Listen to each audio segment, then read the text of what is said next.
আসসালামু আলাইকুম বন্ধুরা, আমি প্রেসার কুকারে এভাবে মাংস কষিয়ে রান্না করি। তো প্রথমে সব মশলা টশলা দিয়ে যা আছে সব দিয়ে মাংসগুলো বসিয়ে দিই। তারপর এরকম করে কষানোর পরে একটু একটু করে পানি দিয়ে আমি কষিয়ে নিই।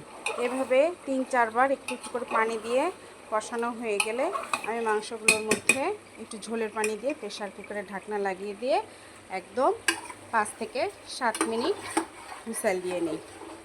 তো বন্ধুরা, এভাবে প্রেসার কুকারে মাংস রান্না করলে খুব তাড়াতাড়ি মাংস রান্না হয়ে যায়।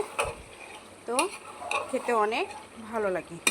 পাশে লাউ বসিয়ে দিয়েছি। এই মাংসর হাড় দিয়ে আমি এই লাউটা রান্না করব। এটাও খেতে অনেক ভালো লাগবে।